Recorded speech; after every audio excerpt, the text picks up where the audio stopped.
SEC, adequate notice of this meeting has been provided by advertising in the Star Ledger, El Nuevo Coquille, Haiti Progress, Luz Americano newspapers, and by distribution to the administrative offices of Newark Public Schools. A copy of this meeting notice was forwarded to City Hall for posting. Good evening. This is a regular advisory board meeting for Tuesday night, October 25th, 2011. Let us stand for the flag salute, please.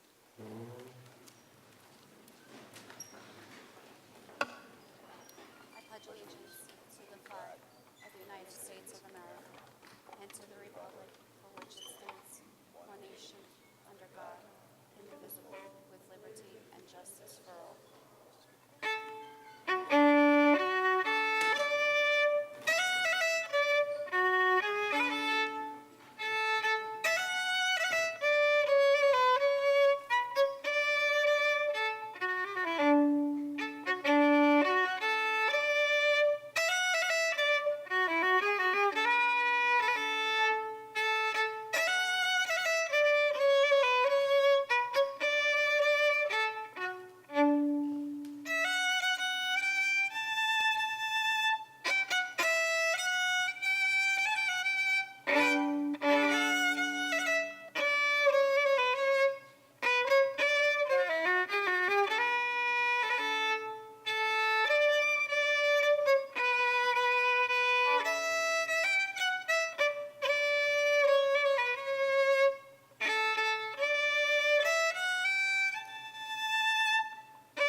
Roll call, please. Ms. Baskerville-Richardson? Here. Ms. Davis-Spate? Mr. Jeffries? Here. Mr. Kenny? Here. Mr. Lamore? Mr. Lewis? Here. Ms. Pinto-Marin? Here. Mr. Rivera? Here. Ms. White? Here. We have quorum. Thank you. I want to thank RTI for hosting us here tonight. Thank you very much.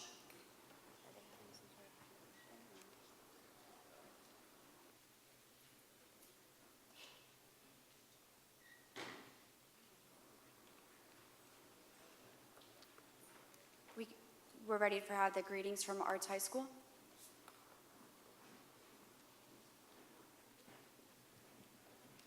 Good evening. On behalf of Arts High School, I'd like to welcome you here. My name is Lynn Irby Jackson, and I am honored to be the principal of this fantastic institution. Again, I'd like to thank you here. We have an incredible staff and student body. Just to let you know about a couple things that we've been doing. For the first time since she graduated in 1958, Melba Moore made a return visit here to Arts High, and it was a fantastic event. She challenged our students to commit to their passion, to commit to their dreams, and she has vowed to come back not only to support the school and the city of Newark, but especially the children of Arts High School. 2 weeks ago, we had another alumni come back, Miss Tisha Campbell, and we gave her a fantastic birthday party.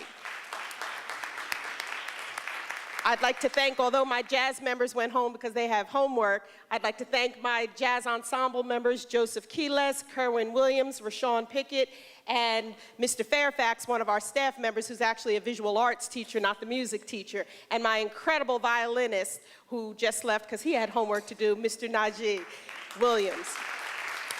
Please keep checking on our website so you can continue to hear about the fabulous things that we are doing here at Arts High. Thank you.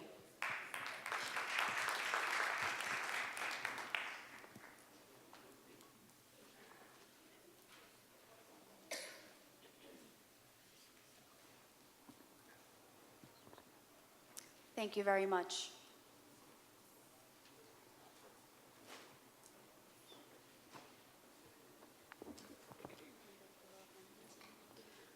Next, we have the approval of minutes. First minutes are from August 23rd, 2011, the regular advisory board meeting. The second one is the September 22nd, 2011, regular advisory board meeting. Madam Can I have a Chair, motion? Yes, Mr. Lewis. I need, on one of our minutes, One second. On our minutes, where it said administrative present, on September 27th, it's an error. I think it have two BAs listed. It had Miss Valerie Wilson and Miss Foto both as business administrators. Mr. Lewis, which one? On The September 27th? 27th.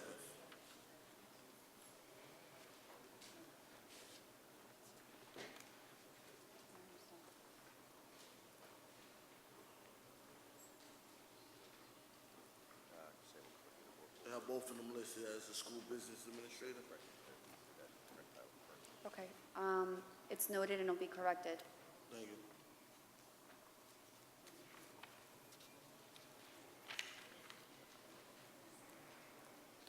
Can I have a motion to take them as a package with the correction for the September 27th? I have a first from Ms. Spate, second by Mr. Rivera. Okay, motion to take them as a package. All in favor? Aye. Any opposed? Any abstentions? Motion taken together passes. Motion to vote on. Can I have a motion to vote on? Okay, this is a motion to vote on all minutes. Ms. Spate, Second. second by Mr. Lewis. This is a motion to approve both sets of minutes. All in favor? Any opposed? Any abstentions? Motion carries. Next, we have the report of the State District Superintendent. Good evening. Happy to be here. First, I want to just say thank you again to Arts High School for hosting us. This is a truly unique school. Started in 1931 and the first arts high school of its kind in the country, which is a huge source of pride for Newark. I have a background in art, so I'm particularly thrilled to be here and really want to thank the students for that great music while we were coming in, the wonderful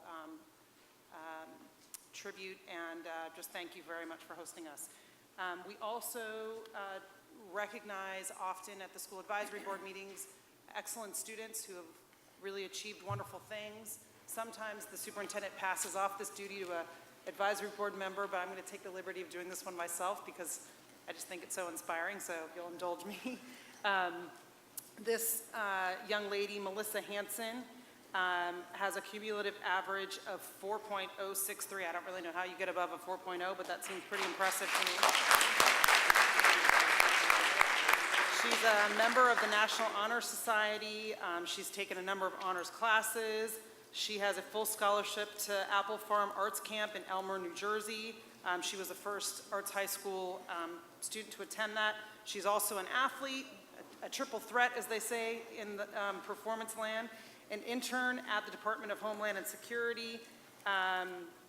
She participated in Take Back the Mic, a national high school movement, and she served as a judge in the New Jersey Shout Down Drugs High School Song Competition at the NJPAC. She sounds like an extraordinary young lady who plans to attend college and minor in music, and she wants to give back to Newark after graduation by contributing to various projects. So we honor Melissa Hansen, this evening's exemplary student at Arts.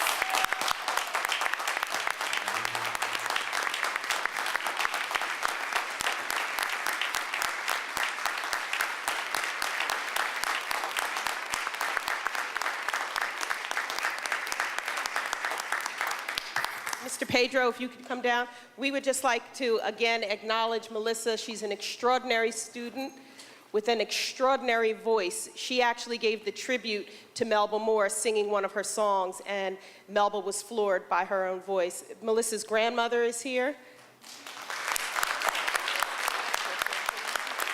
And I just wanted to bring up Mr. Pedro. Thank you, Melissa, for representing Arts High. First off, I want to say thank you for the honor. It's such a blessing. I did not expect for my senior year to be honored for the things I've done. And it's been a blessing to be here in this Arts High School. I actually moved here just to go to Arts High, and the vocal department, first of all, is awesome. Yes. So again, I just want to say thank you, and you guys enjoy your evening.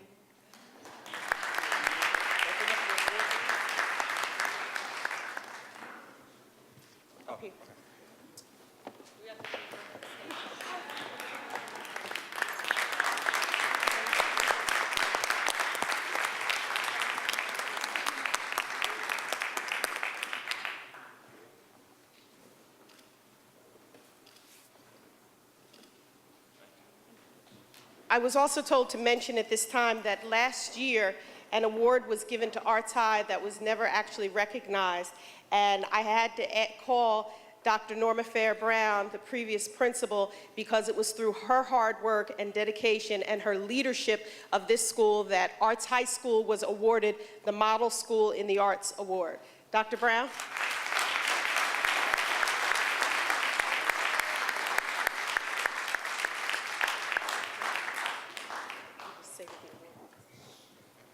Madam Superintendent, Board President, and other board members, the award was actually from a New Jersey organization. We're one of 14 schools in the state that received the awards. They came in, they did an observation of all of our dance and programs, all of our arts programs, and we were selected to receive the award. The award wouldn't have been awarded if it hadn't been for the hard work of Ms. Margaret Eel, where is she? Who completed the application and made sure that it was submitted. And of course, without the wonderful children of Arts High School. So thank you on behalf of the children, the faculty, the staff, the parents of Arts High School. Thank you, Ms. Irby Jackson.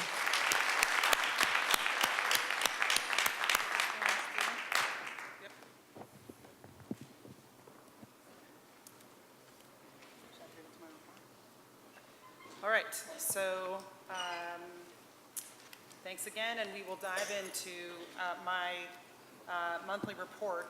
I'm going to just do it from here, and I know that the board members have a copy in their packet, and I will go through each of these slides and then turn it back over to the chair. So each month, my hope is to focus on the 5 priority areas that were laid out in Great Expectations and that we've embraced, and to just give some highlights from each that are of interest and questions that have come up between meetings. So next slide. Just to remind folks, the 5 basic areas are leadership, teacher quality, operational excellence, family and community engagement, and innovation. So I'm going to just give a couple of highlights for each and take it from there. So starting with leadership, I know there have been, we have posted the position of assistant superintendent. We've been receiving and reviewing applications and are involving principals in those interviews. We've held 5 sessions with our principals, what we're calling the Principals Leadership Institute. We started them in August, and they've been focused on using data to drive instruction. They've been focused on coaching and observing teachers effectively, and on building a school culture of high expectations. I recently shared with our principals, and will be sharing with the board next week some of the research that everyone requested on the 90-90-90 schools, the schools that get high achievement results with students such as those in Newark, and those have been shared also in those PLI sessions. So I'll be sending those links along.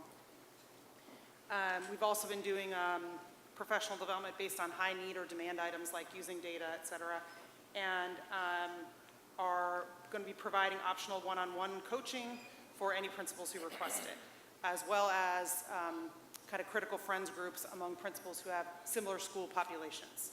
So that's just an update on how we're supporting our principals. Next slide. We also launched an Emerging Leaders program. This is kind of a grow your own strategy where principals and other members were nominated, teacher leaders, department chairs, vice principals, who they felt had displayed a great deal of leadership at their school site. And so we kicked off an Emerging Leader program this Saturday with 25 folks from within NPS who we think have showed great promise. And we've done, it was an exciting, great day, and we're really looking forward to those individuals either staying where they are and broadening their impact and or becoming part of our principal pool. We know that teachers are also critical, so our goal isn't necessarily to get all of them out of the classroom, but also to increase the number of leaders throughout the district at all levels. Next slide. Now on to teacher quality.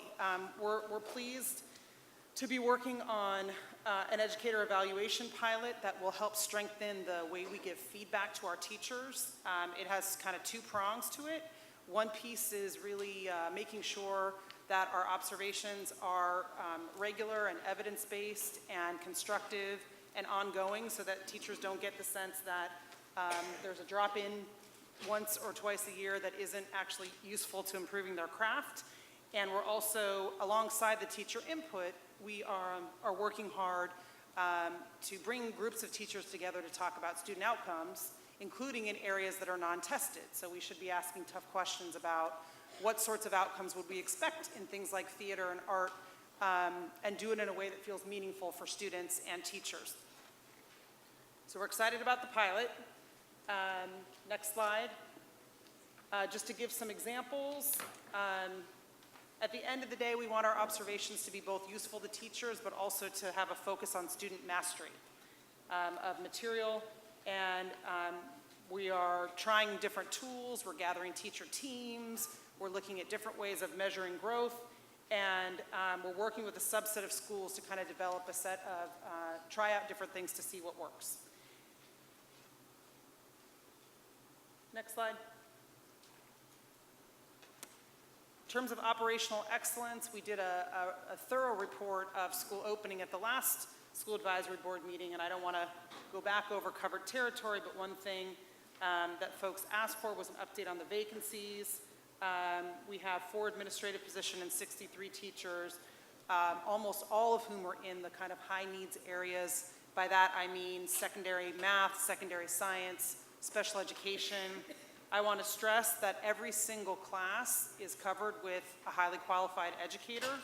And we have used our educators without a placement sites. Those are in excess, long-term subs and others. So schools are stable, roles are filled.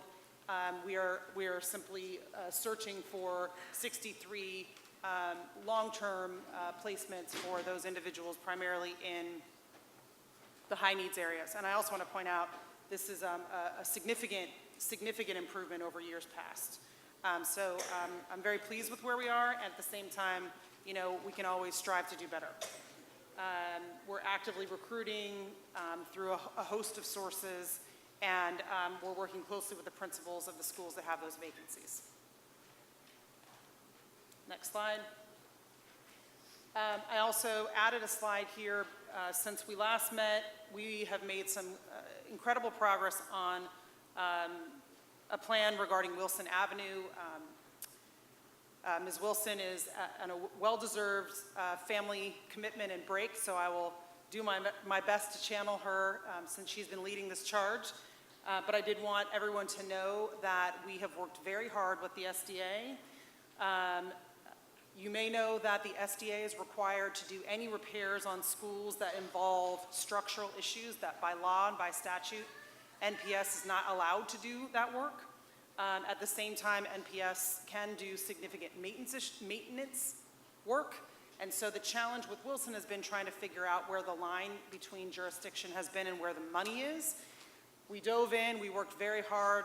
We got a lot of support from elected officials, people on the stage and others. And we were able to come up with what we think is a sensible plan, and one that we believe will move us forward. We're going to have 2 phases of the work. Phase 1 will be managed by NPS, where we will replace the existing walls where there has been mold. We'll rip up some floors and ceilings and get to the bottom of where the mold's coming from. And we will replace some of the windows and structural pieces with regard to that.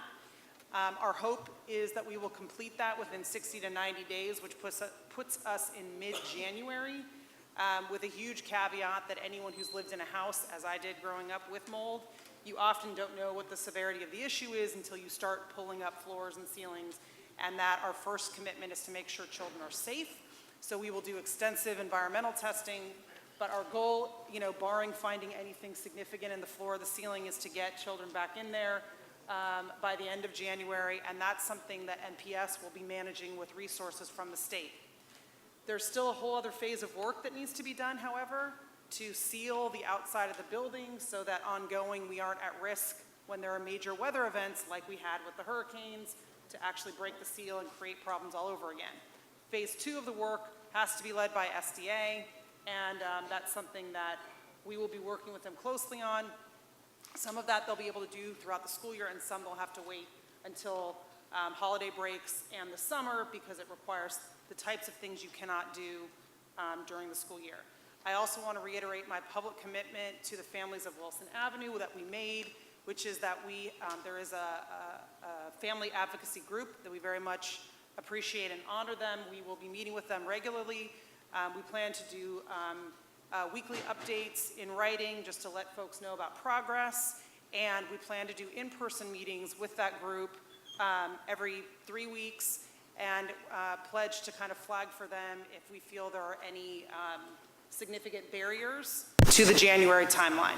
In the meantime, that group has also raised some legitimate questions about a couple of pieces we need to address around the school day and a few scheduling pieces of equipment, and we have made progress on each of those items, and we have additional time to speak with that group this week, and my expectation is that this week any of those short-term issues will have been resolved. So I just wanted to share that update, because that was breaking news as of last week. So I'm pleased to report the plan, and I think while this has been a trying time, I feel this has been the best solution given the circumstances. Next, we wanted to share some data about the family and community engagement around call center. I want to be clear about some of the commitments that we are making with regard to this call center. We had heard from a number of people that under the previous system, where we had 3 phone lines that were busy and jammed up, and frankly we had a difficult time getting folks that were speaking the language of all of the families that are represented in Newark. Our goals were to simplify the access to the district, to link callers to someone who speaks their language, to improve responsiveness so that if someone called 5 different offices, we could figure out if the loop was closed, and to kind of reduce the runaround and transferring, as well as to sort of strengthen security and quality control for the handling of those calls. Next slide. These are a sampling of the types of questions that we got at the call center, a bunch about enrollment, a bunch about transportation, a bunch about special education, and quite a bit about NPS employee issues. The last one we've actually created a whole separate work plan around. What was very useful is for the first time we were able to hear every issue in one place, analyze all of the questions, categorize them, and figure out where we were getting the most questions and where we needed to provide some additional clarity in our responsiveness. This next slide on page 12 just shows the volume of calls. And again, we track our ability to actually close the record, if you will, and the record only gets closed if the issue has been resolved. And this just gives you a sense of the type of volume that's coming in there. Our commitment with the call center is that you do get someone on the line, that you do get to the bottom of the answer, and you do it, frankly, a lot more quickly than it was done prior. There is always a way to get directly to the SOUP's office if you need to do that, and sometimes that's necessary, and our commitment is to responding to those calls as well.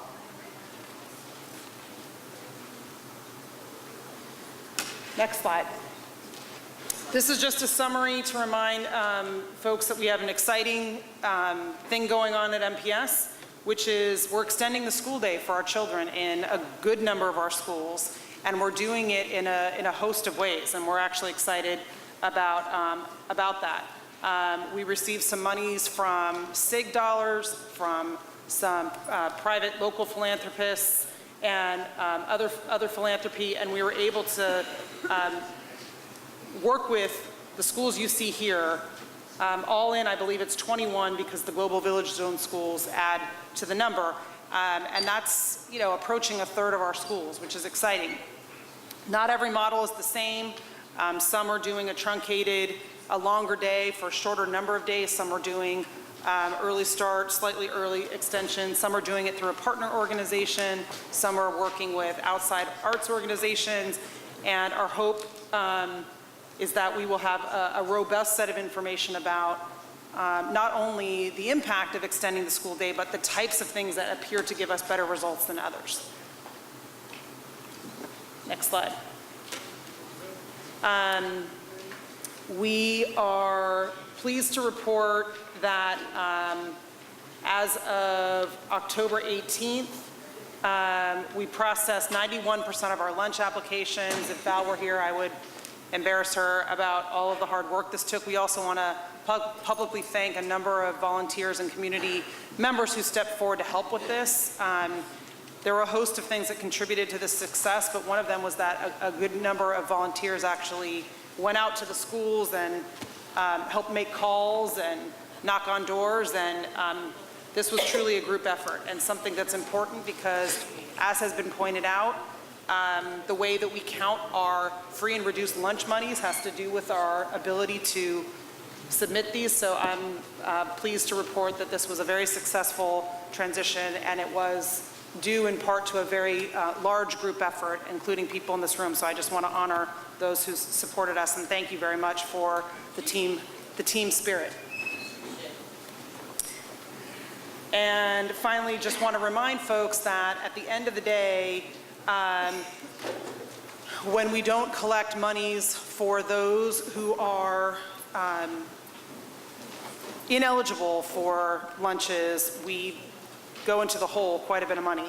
And so this year, that dollar amount will be about $2.7 million, which is thankfully quite a bit less than past years where it's been as high as 8 or 9. But these are real costs and ones that we just have to consider as we move forward. But I am pleased to report that the effort to get them placed online was quite successful, and I think that was, like I said, due to a lot of group effort. That concludes my report on the 5 priority areas, and at this time, thank you very much for allowing me the floor, and I'll turn it back over to the chair. Thank you very much, Superintendent Anderson.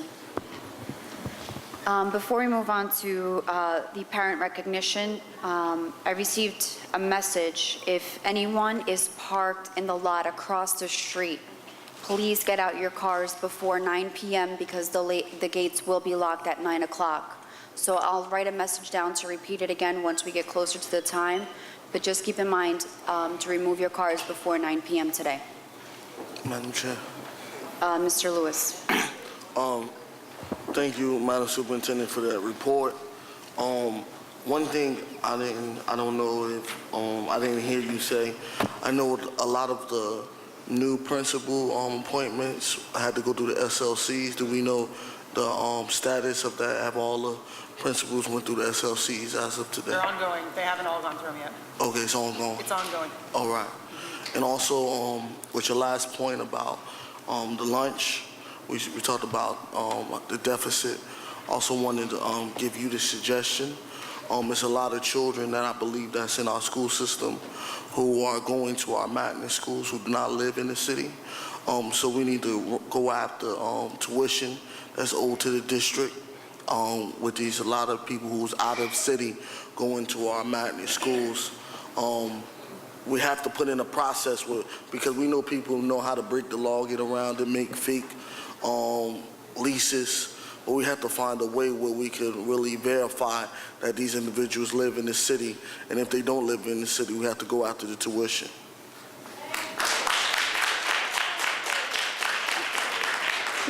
Mr. Lewis, I know that Ms. Wilson isn't here, but I know that she has worked very hard, and I know that they have been working very hard, the district, to make sure that this year specifically, we truly follow, the dollar follows the child. So you brought up a great point, and that is something that the district has committed to us, and I'm sure that they will continue doing so.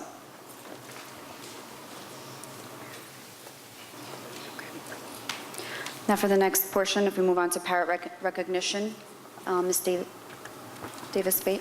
Good evening, everyone. Good evening. Each day throughout the district, hundreds of parents are making a difference in our schools, supporting their children's academic success by volunteering, The Newark Public Schools Advisory Board Community Relations Committee wishes to recognize and express its appreciation to those parents and community members who devote their time, share their talents and resources with children, staff, and administrators to improve the quality of our schools and the lives of our children. Each month, this board will continue to recognize parents, guardians who support our district-wide parental involvement program, consisting of activities focusing on parenting, communicating, volunteering, learning at home, decision-making, and community involvement. Nominated by their child's school administration, we are proud to announce tonight's award recipients. From the East Central Region, Carlotta Tago, Quitman Street School.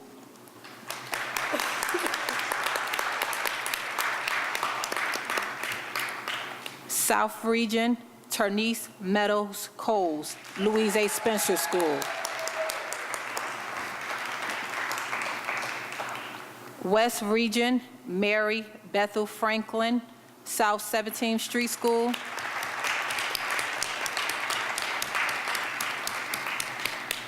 North Region, Angela Purpura, Benjamin Franklin School.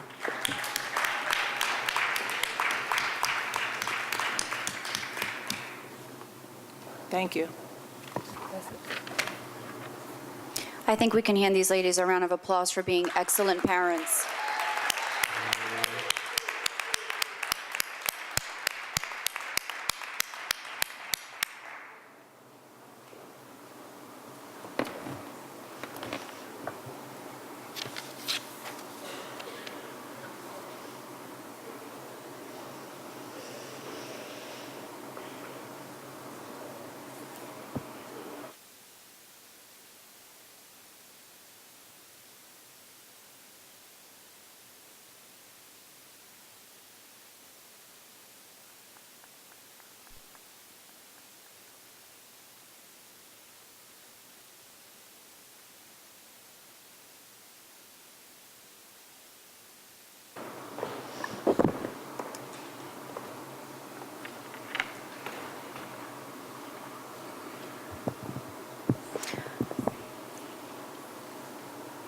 I just want to say thank you once again to our parents, because as much as we always concentrate on our students to achieve and to always do better, there's always someone behind them who's pushing them to achieve at a higher level. So thank you.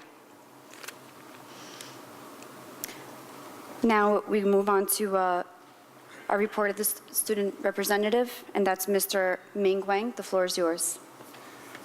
Thank you. Good evening, Madam Superintendent, Madam Pintor, Advisory Board members, parents, students, and guests. Good evening. The first student leadership group meeting of the year was held on October 12th. 6 schools were represented at the meeting. Mrs. Deering, Mrs. Best, and I are looking at methods to increase attendance. Our goal is to have all of Newark Public Schools represented. A majority of the time was dedicated to a brainstorming session, followed by a group discussion of refining SOG's mission statement, which opened up avenues of goals and initiatives that SOG would like to begin, such as student forums and a district-wide student constitution. Perhaps the biggest advancement of the brainstorming session is the idea of a district-wide surveys to ensure that all students' voices are heard and taken into consideration. All of our plans are still on the drawing board with need of refinement. I will make sure to update the advisory board of our progress as the year continues. Thank you. Thank you. Okay, we can move on to our voting portion of the night. First, we have under academic services, we have 3 items. We have the resolution for the approval of in and out of state student trips, resolution for Jazz House Kids, and the resolution for Young Americans. Move it. I have a motion to move them as a package. Mr. Lewis, Ms. White. Motion to move the academic services items as a package, moved by Mr. Lewis and seconded by Mr. White. Ms. Basco-Richardson? Yes. Ms. Davis-Spate? Yes. Mr. Jeffries? Yes. Mr. Kenny? Yes. Mr. Lewis? Yes. Ms. Pinto-Marin? Yes. Mr. Rivera? Yes. Ms. White? Yes. Motion carries. Can I have a motion to vote on the items? Motion. First by Mr. Jeffries, Second. second by Mr. Lewis. Motion moved by Mr. Jeffries, second by Mr. Lewis. This is a motion to actually vote on the items. Number 1 through 3, academic service items. Ms. Baskerville-Richardson? Yes. Ms. Davis-Spate? Yes. Mr. Jeffries? Yes. Mr. Kenny? Yes. Mr. Lewis? Yes. Ms. Pinto-Marin? Yes. Mr. Rivera? Yes. Ms. White? Yes. Motion carries. Next, we have our finance items. These are items numbered 1 through 32. There's no Madam Chair? objection. Mr. Lewis. I just, I reviewed all these items. I have no problem with voting for them. I just asked the district, since we are going through financial stress and we are, the state continue to take money from our district, asked us to start looking at smart spending. It was many items that I saw that we paying too much money for, that we need to look at lower bargaining, because when we laying off teachers, we laying off support staff, we shouldn't be hitting $1 million for one item or $100,000 for another item. We should be saving money so that we can save our classroom staff and we can support our schools.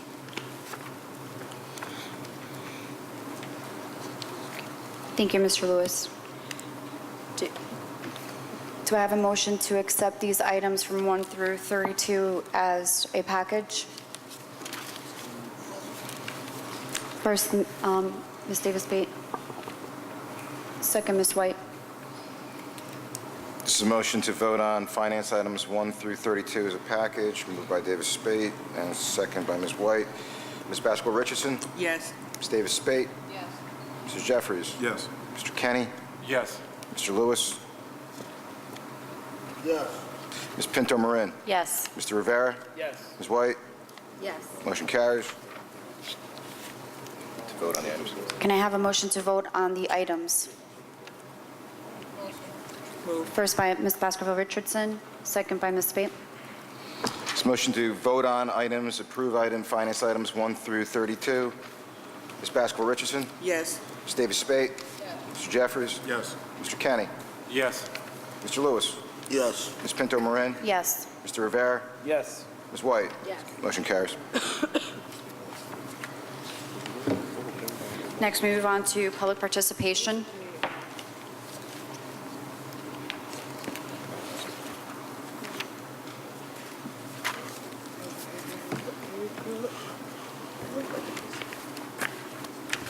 Madam Chair, Mr. Lewis. while y'all trying to get that together, I just see a lot of Arts High staff getting ready to leave, and I wanted to congratulate Arts High School for moving forward. I've been here the last 2 events, and I shared this with Ms. Jackson. I haven't felt the love and the energy of Arts High School since my sophomore year, so I just felt so proud to be a part of Arts High School, this being my alma mater. I'm glad of the leadership that been placed here. Ms. Anderson, I wanted to say this is one of the decisions that you made that I agree with, because it was a great decision. The staff here is awesome. Mr. Pedro and Ms. Lynn Irby Jackson, it's an awesome team here, and I hope that we can continue to support them and support the arts. Absolutely, Mr. Lewis. Thank you for recognizing that, and we all know that you're very proud of your alma mater. We've always been for life. Jaguar for life. We've always been proud of Arts High School, and we know that under your leadership that you will continue to move it forward and make it bigger and better. So thank you. Madam Chair, moving on to the public participation section. As a reminder, time limits for all speakers will be adhered to. There will be no sharing or granting of speaking time to others. Speakers should be present when their name is called. All speakers will be required to give names and addresses. The public participation portion of the meeting will be limited to an hour and 30 minutes.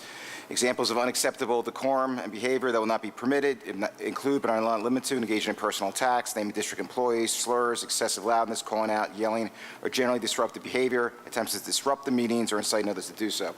Public participation at meetings is intended to allow individual members of the public the opportunity to address the board and administration on issues of public concern, not as a forum for two-way dialogue with board members. Issue raised by the public will be noted. If appropriate, issues will then be investigated and affected individual will be advised in accordance with board procedures. The superintendent or advisory chair may interrupt any speaker or terminate individual speaking privileges if the speaker's comments are disruptive or obscene. An individual may be cautioned that a personally directed statement may be slanderous or defaming, and the individual may be liable for his or her comments.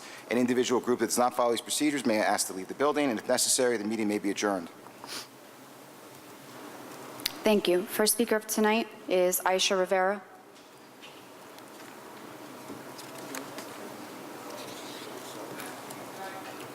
She's not speaking tonight? Okay. Next speaker, Caleb Thomas. Not speaking? Okay. Next speaker, Cynthia Lee.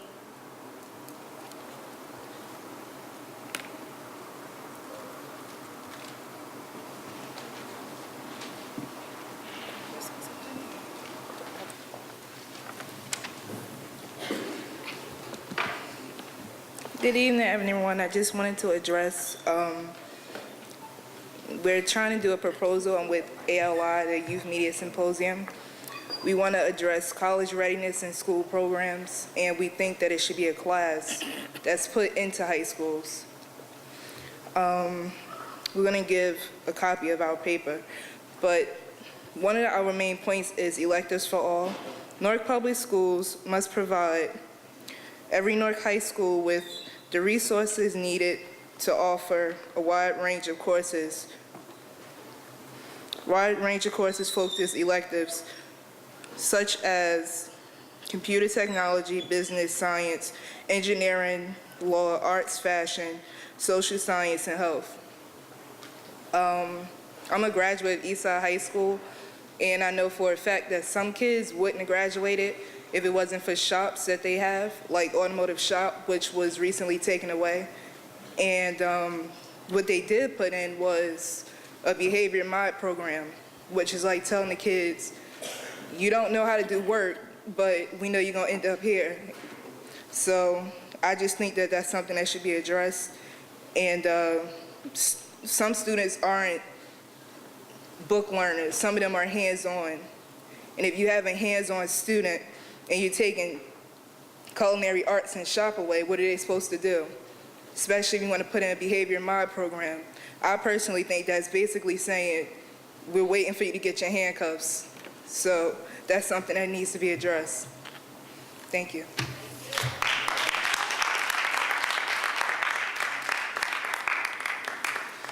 Thank you. Next speaker, Ramon Melendez.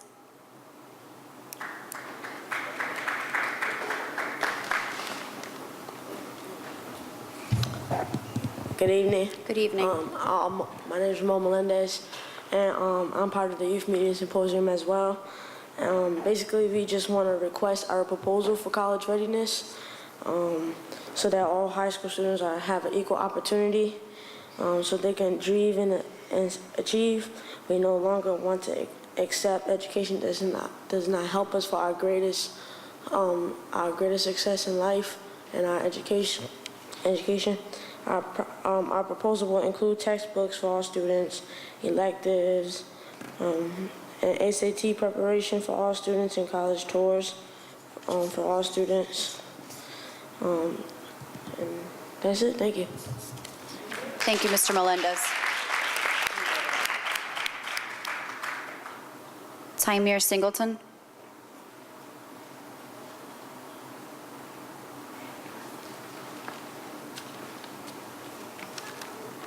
Good afternoon.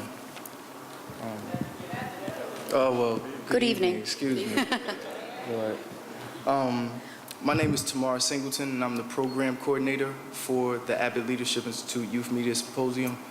I just wanted to say, while serving as the coordinator, I fully understand the importance of providing Newark youth with educational opportunities that will ensure their future success. With that said, it's only 2 months into the school year. However, the Newark community will never and can never, I should emphasize, about the, how can I put it, the process that took place last year regarding the school situation as far as co-locations, charters, and things of that nature. So pretty much what I'm saying is I'm taking on record tonight to say that we demand that the Newark Public Schools adopt a co-location policy that ensures community involvement, a timely planning process, complete transparency, and equality in all schools that are co-located going forward. Also, we demand full public disclosure, now with what you're planning to do with the schools for the 2012-2013 school year. We don't want to be taken by surprise and have to find out from an article that may be leaked or whatever the case may be. So with that said, I'll stop talking and I'll allow you to give us our answers now. Thank you.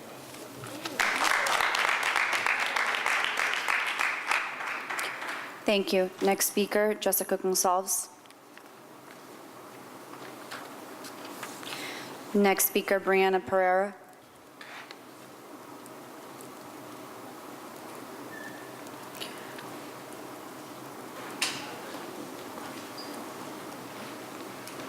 Next speaker, Vanessa Roper. I'm Brianna Hall. I'm looking for Brianna Pereira.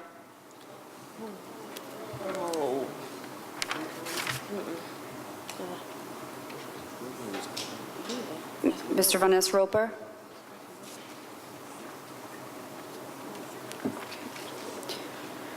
Carlene Christmas.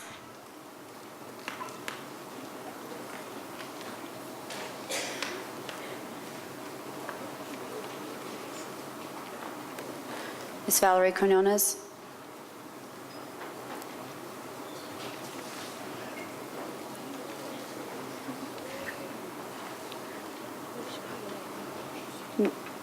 Ms. Tenfor Evans. Praise Jesus. Praise Jesus. Praise the Lord, Mama. Praise the Lord.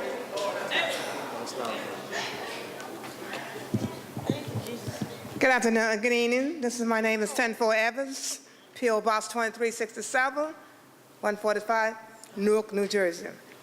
Number one, I have to tell y'all, this, as me walking in this class and walking this audit, first off was gave me one thing, as the superintendent and as the president, when someone talking, you're supposed to be quiet and listen to the people.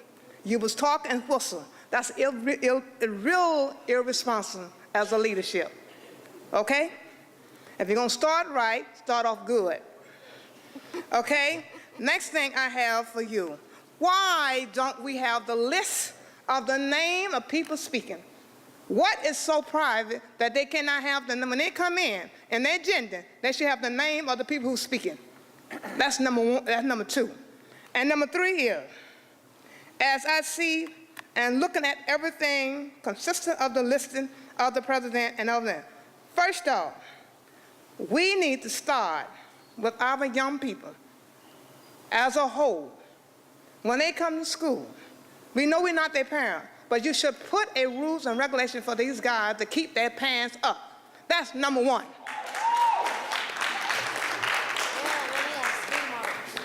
I feel like this, as mother and father or you didn't want them to have clothes on their body that when they made clothes to put on your body and uniform.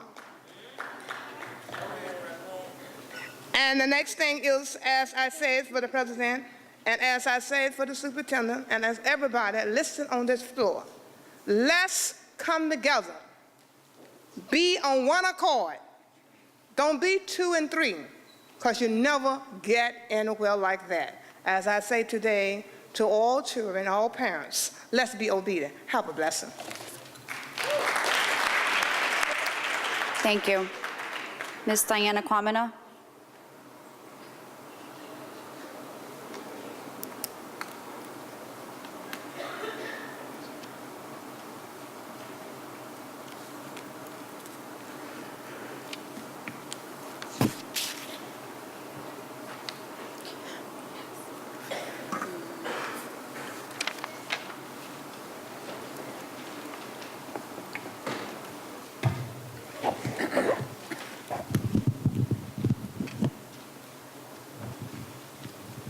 Diana Quamina, State of New Jersey. I am not here to entertain a political stunt behind local control, knowing that there is a general election for November 8th, 2011. Newark Public School District and the elected board members has violated the people's civil rights according to the United States constitutional law, and to overlook citizens' participation and representation is a tragic inequity in itself. Dr. Martin Luther King Jr. fought against this very thing. It's about egalitarian and self-determination for all peoples. The board members swore under oath to represent the peoples. Some betrayed the peoples with their promises in a cynical way, divagating or adhering to their own plans and showing a deviant behavior that has breached laws and rules. Children are suffering because of malpractice of education. We must educate our children and selves. If not, the cycle from generation after generation of misconception will continue. Students will have a criminal record based on the bullying law. Place dictionaries back into these schools. Properly educate the students on words many think are offensive or curse words. That is not. There are multiple definitions conjoined by other words that are not intended to be used in an undesirable way. Excuses are the tools for the weak and incompetent, which build monuments of nothingness. Those who use them seldom succeed as anything else, per Malcolm X. And for those of you that's being rude up there talking while I'm speaking, it's unacceptable, because there is a message here and you must understand it. And to the council person who's sitting there, you was a very arrogant person at that last meeting, laughing and giggling while speakers was up at this mic. I am calling for the United States Department of Justice to come into this school system and fully do an investigation, because you individuals are violating everybody's civil rights, and you have no right to do so. And the little speech that you be telling us about parents defaming somebody's character, you individuals have no character to defame, and we have every right to say what we need to say. It's based on freedom of speech. Tell it like it is. And another thing, there are children who called my cell phone, the very children who have come to this mic to speak about curse words, left some foul things on my recorder, and at the next meeting, I will let y'all hear it. Thank you, Mr. Lucius Jones.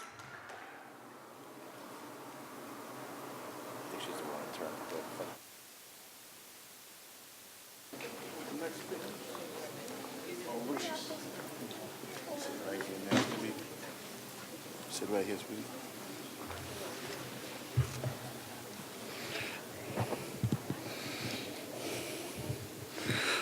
Board members, Lucius Jones, 224 Richelieu Terrace, Newark, New Jersey. And I'd like to begin by saying I wear a new hat for a new time.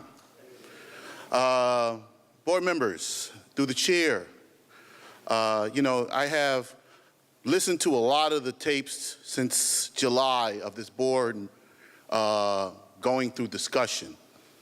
And I'm concerned about whether or not the board is serious about the role that they play in this district as an advisory board, as it plays out as a model for a school board in the years to come. Brother Shabar, you've asked, you led the fight for local control. So I'm very eager, and I know your passion, and I know the board members up there's passion.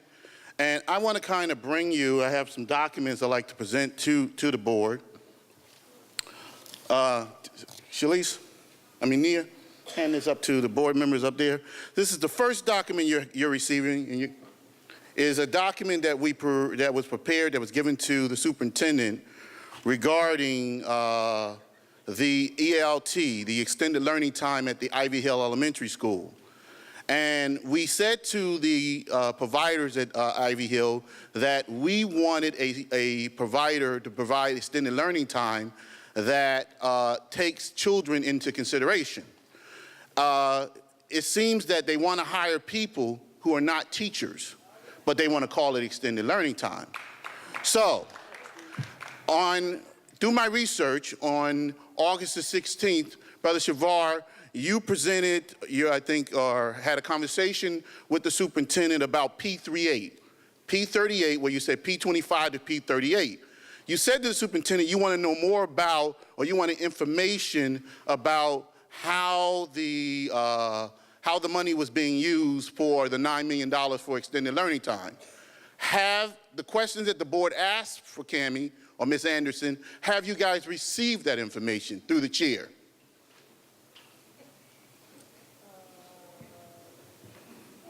Okay, you want me to continue? The second part I want to ask is I did an Oprah request. And I did my Oprah request, and I got a response from, Nia, hand this up to the board too. I got a response from the Oprah clerk, Ms. Luke, indicating that there were no funds dispersed for the extended learning time. So the question is, how was the $9 million spent, and why did the board vote for something that wasn't, that Ms. Cammie said was she needed to procure and she needed a vote that night?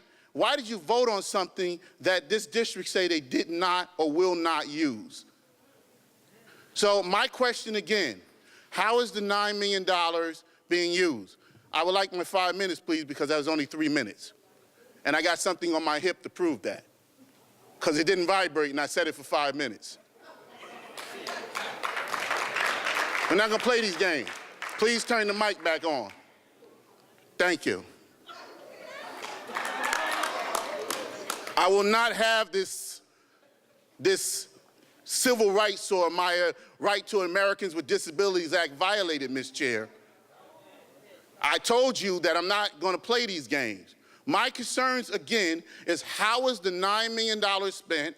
Who's donating money to these schools? It's my understanding that they had 16 vendors that the superintendent was procuring for the extended learning time, and they said that after speaking to Ms. Foto, she said, every school, these schools don't need teachers in the after-school program or the extended learning time. So my concern goes back to how are we going to have extended learning time without teachers, and who's going to monitor to make sure what you vote on up there actually happens in the classroom or happens in the school board members? That's what I'm asking. Did Ms. Cammie respond to your request? Because my Oprah request is telling me that she didn't respond, because I Oprah'd your request. Shavar, every request you made, I Oprah'd. And I get the same answer. There's been no money spent. So what happened to the $9 million? How did they accumulate $9 million? What was the scope of the funds, and how was it distributed? That's my question for the board. Because if you don't want to answer that question, then how can you figure that I can sit here and support local control? You guys represent what's to be local control. Are you monitoring what Ms. Anderson is doing? Okay, that's the gist of it. Because predominantly black schools, 13th Avenue, Louise A. Spencer, Ivy Hill Elementary. Then it comes to my understanding, Ms. Chair, that Central High School has not been able to use their SIG money. So I want to know how the funds are being spent and executed in this district. And will I get an answer now or at the end of the meeting?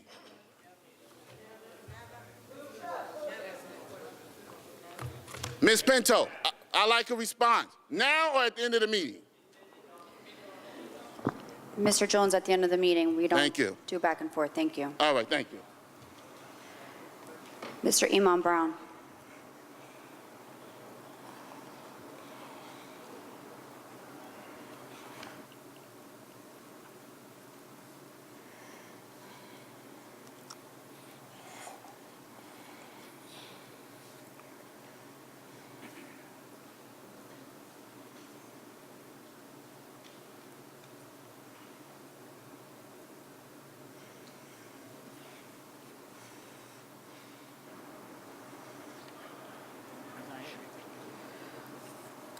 Mr. Donald Jackson.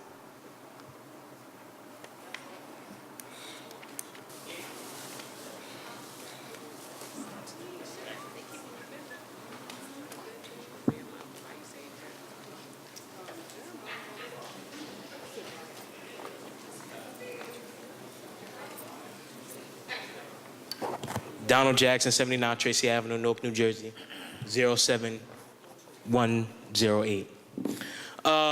My first question is, since when we started doing public speaking at, well, I had to be before 7 o'clock.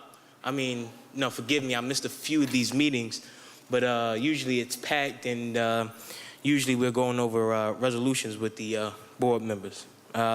Secondly, last night's meeting, there was a meeting at Bethany Baptist Church to discuss returning local control to the Newark Public Schools, Newark Public School system, bringing it back to Newark instead of Newark controlling our school system. My first question is, do we really need local control? Yeah. And if we get local control, who would have control over our public school system?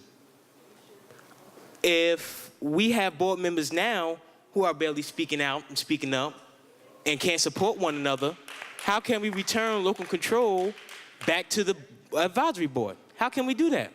How can we as a community trust the Newark Public Schools Board of Education to make the right choices for us if they're not making the right choices for us now? Secondly, there have been a rash of fights going on at, I want to say Newark Vocational, West Kenny, and at West Side, both of them. From a personal experience, my aunt called me, well, didn't call me, but told me the day after, because if she would have told me when it was happening, I would have been there to help her. She stopped in the middle of the street from driving and got out of her car on, I believe it was South Orange Avenue, to break up a fight of X amount of girls jumping on one girl. When she did that, she broke up the fight. Some other girls joined into the fight to stop her from breaking it up, swung her in the middle of the street, and continued to beat the girl that she was trying to get out of the fight that they were jumping on. I don't know if you guys are aware of the amount of fighting that's going on in our public school system, but you guys got to get involved because it's going to lead to somebody getting hurt seriously. They had a dozen police officers at vocational, was it vocational, right? On West Kenny. They had a dozen police officers respond because it was chaos. We have to get involved. We need to find out, for one, what happened, who started what, are the students still there, and what kind of programs and interventions are we having with these students to prevent this from happening? Because it's chaos, it's madness. We can't have students jumping on students jumping on students. It's like a riot. And lastly, I hear that our superintendent leaves the board meetings early. I don't know how true that is. I haven't been to any. I can see that we're obviously trying to speed up the board meetings because it's only 7:14 and already we have public speaking and there's hardly anybody here. Superintendent, I don't know if you know about us here in Newark, but we're active somewhat. And we don't like to be pushed out of our meetings. So, you know, if you have other obligations, then maybe this is not the right place for you. Madam Chair. Mr. Lewis, can we wait until the end of the... The incident, I just wanted to request, as the chair of safety, if I could get the incident reports of those matters that Mr. Jackson mentioned. Okay, I think that they've already been sent to us, but...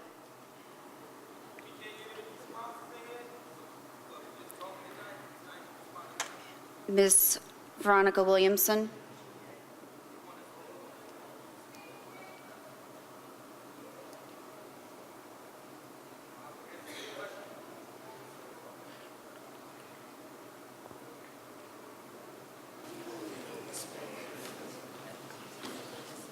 Don't start my time.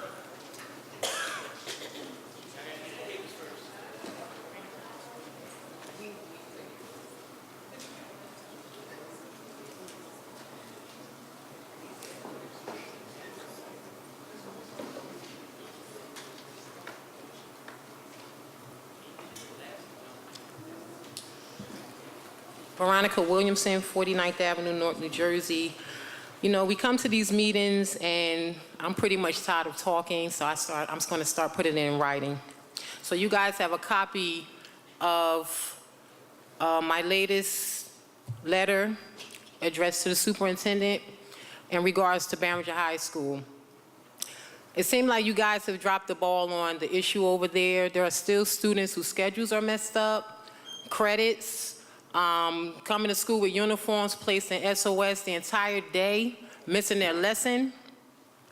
You know, it's just ridiculous. You know, the principal told you, she assured that this would be straightened out, and it's not. I've been over to the school, you know, I've talked with students who have some concerns and issues, and, you know, it seems like no one seems to care. So I've addressed it to several stakeholders, to the principal as well as Ronald Rice, Donald Payne, Senator Lattenberg, the advisory board members, Newark City Council, Mayor Cory Booker, Jacqueline Harsfield, the regional superintendent, Governor Chris Christie. Because if you guys don't get over to Barringer and straighten this mess out, we're going to have another 200 kids or plus not graduating in June. Now, the principal said she had it under control before June came. And when June came, we had those children not graduating for several different reasons, not only just test scores, but still schedule and credit issues. So you don't have to respond to me tonight. Someone will, though. Another thing, briefly, I don't have too much to say to you guys. You know, you're disappointing because you don't respond. It's like a lack of disrespect for parents. So parents, please, start coming out to the schools, start writing your letters. Your voice have to be heard, because if they're not listening, we have to make them listen. Another thing, the teacher who was accused of exploiting these boys, this article was on the front page of the Star Ledger. He has been working for Newark Public Schools. What are you guys going to do about that? What are you going to do about that? I say anybody who has a kid over at this particular school, do not send your child to school tomorrow. Let the class be empty, okay? You need to send a statement, because we don't allow this here. I'm not going to allow it here. And this guy has been working in this district for years. Whether he's guilty or not, there has been some issues raised with this person, and he now works for Newark Public Schools. This is ridiculous. Front page, I have it right here. I downloaded it myself for proof. Okay, so what are you prepared to do? This is ridiculous. Parents, speak up. Speak up, or they're going local control. We don't even have to worry about that. You need to speak up and get this man out of this building.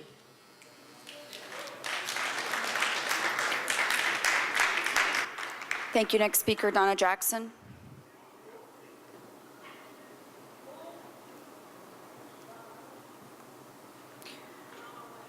Next speaker, Lizette Costa.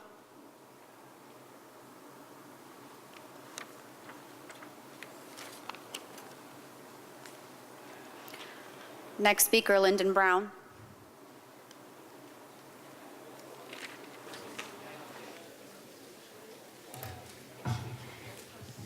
Good evening. My concerns this evening are school safety, autonomy, and parity. First, I want to say that we still have a lot of students at University High School who are being assaulted after school at the bus stop. Some students are assaulted last week. I got calls from parents whose kids had their coats taken, their cell phones, book bags, and that's every day after school. Clinton Avenue, Clinton Place, the area is very unsafe for our students, and we need more security. Barringer High School has been having quite a few fights over there. I witnessed several myself. Newark Vocational had HESPA testing 2 weeks ago, and it had to be disrupted because there was fighting going on between the students in youth build and the students who were taking the HESPA. If you have students in the building who are 14 to 21 years of age with other students who are taking the HESPA and they're not taking that test, then they just need to be isolated. Because of the SIG grants, our comprehensive schools are in session now to 3:40, 4 o'clock, 4:10. So we need to have security at our magnet schools, which include arts and university science, at 2:45 to 3:15, since the security guards are not at the comprehensive because the kids are still in school. And then after that, we need to have security dispatched to our comprehensive schools so that all of our children are safe. Thank you. I want to also talk about autonomy. The superintendent has given our principals the right to hire and fire whomever they want in their buildings. Our principals' ineffective leadership is often reflected in a school's test scores, school climate, and school culture. And when you have a principal at a school who has produced marginal results and you give them the autonomy to hire and fire who they want, then I hope there's some accountability put in place. Because if you don't see an improvement in test scores as a result of you giving them all this autonomy, then we want them removed. I also want to talk about parity. The co-location of our charter schools and public schools is just a farce. And the fact that they're in the schools, we actually see it up close.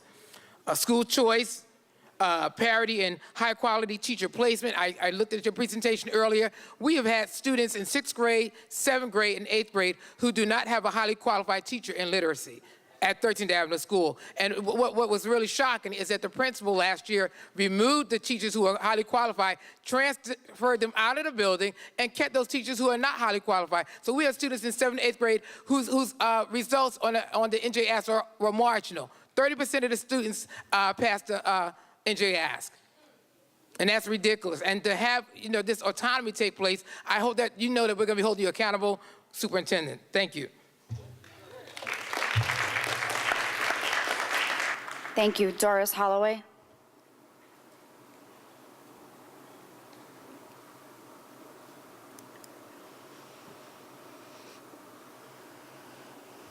Next speaker, Manuel Rivera.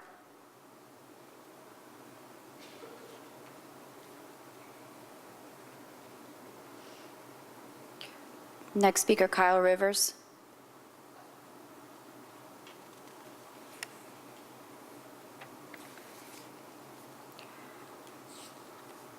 Next speaker, Janice Reedus.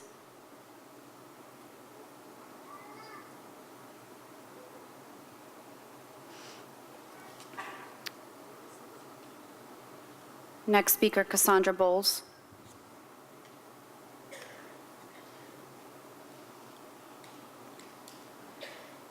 Next speaker, Letitia Barnes.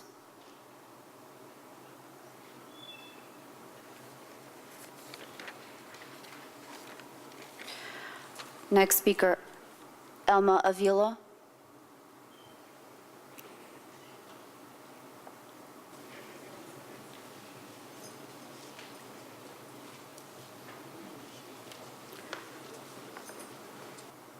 Next speaker, Antoine Austin.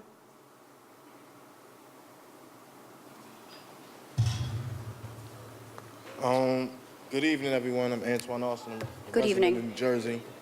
I'm the secretary of the 13th Avenue School PTA. I have a couple concerns that I need to get out as far as concerning my immediate area, 13th Avenue. Mr. Austin, can you do me a favor? Can you bring your mic up a little closer because we're having a really hard time listening to you? Okay. Thank you. All right. Some of the concerns I have is the co-location. It has truly highlighted the inequities of the public schools and charter schools. In a recent walkthrough, we observed 2 certified teachers in each of our charter school classes, as well as the air conditioners, 10 computers in each class. Another disparity is the autonomy that charter schools have. They are able to take their children to pumpkin farms, museums, and other field trips that experiences to extend the classroom learning without a resolution from their local school boards. The school lunch menu, the school lunch menu is one that makes the students excited about eating their nutritious meals, unlike the Newark public schools. I recently obtained a copy of the charter school menu and compared it to the Newark public schools menu. I found a major difference in the quality of food. Another concern is the co-location at 13th Avenue School has displaced our school, student center, and community clothing bank, both of which were created and maintained by the PTA. We no longer have a place for our students to call their own. In our student center, we hosted high school presentations, character education programs, displayed awards and photos of our various school clubs. In addition, our clothing bank provided a great service to the community and co-location and has forced us to discontinue this much-needed resource for the 13th Avenue community. More than 400 15th Avenue school students were displaced to make way for the 75 North Store students. It is our firm belief that the needs of the many should outweigh the needs of a few. 15th Avenue School have plenty of unused rooms, yet 13th Avenue and George Washington Carver space were compromised for what appears to be an ulterior motive. Co-location must end. It serves no benefit to our community since the majority of the students enrolled don't even live in the immediate community, and the students who do are treated as second-class citizens.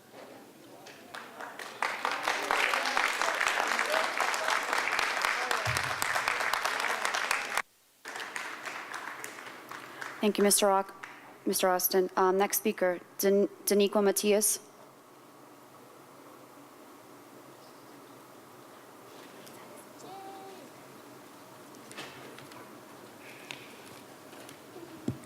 Good evening, Daniqua Matias, 273 Muhammad Ali Avenue, Newark, New Jersey. Superintendent and advisory board members, we are 2 months into this school year. However, we cannot overlook how the entire Newark community was traumatized last year when the plans for the school year were leaked to the press and the public. With no warning and no participation in the process, we learned there were plans for schools to be closed. There were plans for our schools to become co-location sites with charter schools with no plans for equity of resources and services for the public school children in those buildings. There were no plans for additional support and resources for the most at-risk children in these schools, as well as other low-performing schools. There were plans for multiple new charter schools and hybrid programs to open this school year. We were totally excluded from the process to participate in planning for the education of the children in our community. What was done must never, never be done again. We are here tonight to go on record to demand that the Newark Public Schools adopt a co-location policy that ensures community involvement, a timely planning process, complete transparency, and equity in all school co-locations going forward. We also demand full disclosure now for what is being planned for the 2012-2013 school year. Tell us now. We want to know and begin an open dialogue about what you're planning. Specifically, what new charter schools are planned for Newark, their name, location, and focus. What new hybrid programs are on the drawing board. Again, their name, location, and focus. What school closings are planned, and what is the plan for the children, the schools you want to close? What co-locations are planned for public schools and charter schools? And what is being done now to resolve the issues of inequity of resources in the co-location schools and the lack of resources in many of our public schools? What we're asking for is equity and justice for all our children because they all matter. We're not here to create a further divide, but your job is to provide for all the children that sit in Newark Public School seats, whether it be charter, traditional, or otherwise. Thank you.